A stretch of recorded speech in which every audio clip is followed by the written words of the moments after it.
ಈ ದೇಶದ ರಾಷ್ಟ್ರಭಕ್ತ ಸಂಘಟನೆಗಳು ಪಾಕಿಸ್ತಾನ್ ಸರ್ಕಾರ ಉಗ್ರವಾದಿಗಳನ್ನ ಭಯೋತ್ಪಾದಕರನ್ನ ಬೆಳೆಸ್ತಾ ಇದ್ದಾರೆ ಅನ್ನೋದನ್ನ ನಾವು ಹೇಳ್ತಾ ಇದ್ವಿ. ಆದ್ರೆ ಇಷ್ಟು ದಿನ ಇಡೀ ಪ್ರಪಂಚ ಅದನ್ನ ನಂಬ್ತಿರ್ಲಿಲ್ಲ. ನಿನ್ನೆ ತುಂಬಾ ಸ್ಪಷ್ಟವಾಗಿ ಪಾಕಿಸ್ತಾನದ ಅಧಿಕಾರಿಗಳೇ ಹೇಳ್ತಾ ಇದ್ದಾರೆ, ಸುಮಾರು 30 ವರ್ಷಗಳಿಂದ ನಾವು ಉಗ್ರವಾದಿಗಳನ್ನು ಬೆಳೆಸಿ ದೊಡ್ಡ ತಪ್ಪು ಮಾಡಿದ್ವಿ.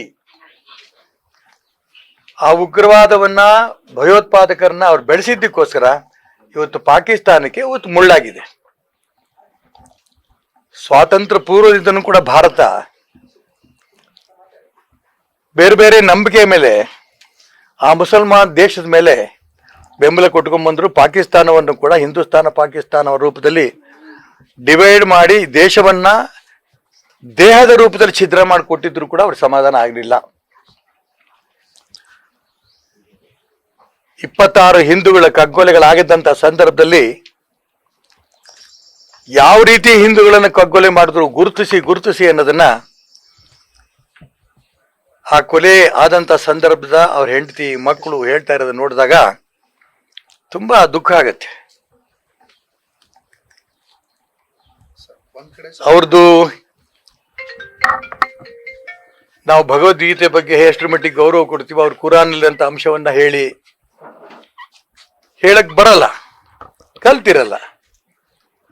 ಒಂದು ಅಷ್ಟೇ ಸಾಲದು ಅನ್ನೋ ರೀತಿಯಲ್ಲಿ ಬಟ್ಟೆ ಎಲ್ಲ ಬಿಚ್ಚಿ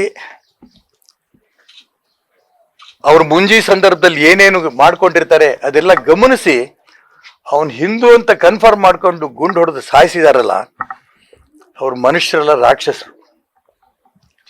ಆ ಭಯೋತ್ಪಾದನೆಗೆ ಪ್ರೋತ್ಸಾಹ ಕೊಟ್ಕೊಂಡ್ ಬಂದಿದ್ದಕ್ಕೆ ಇವತ್ತು ಪಾಕಿಸ್ತಾನದ ಜನ ಇವತ್ತು ಅನುಭವಿಸ್ತಾ ಇದ್ದಾರೆ.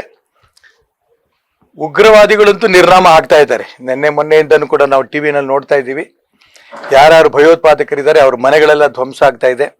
ಉಗ್ರವಾದಿಗಳನ್ನ ಭೂಮಿನಲ್ಲಿ ಅಡಗಿ ಕೂತರು ಕೂಡ ಬಿಡದೆ ಬಿಲ್ದಲ್ಲಿರುವಂತ ಪ್ರಾಣಿಗಳನ್ನು ಎಳ್ಕೊಂಡ್ಬಂದು ಯಾವ ರೀತಿ ಕೊಲೆ ಮಾಡ್ತಿದ್ದಾರೋ ಭಾರತದ ಸೈನಿಕರು, ಆ ರೀತಿ ಪಾಕಿಸ್ತಾನದ ಉಗ್ರವಾದಿಗಳನ್ನ ಕೊಲೆ ಮಾಡ್ತಿರೋದು ನಾವು ಕಾಣ್ತಾ ಇದ್ದೀವಿ. ಬೇರೆ ಸಂದರ್ಭ ಆಗಿದ್ರೆ ಇಡೀ ವಿಶ್ವ ಪಾಕಿಸ್ತಾನ ಜೊತೆಗೆ ಇರೋದು.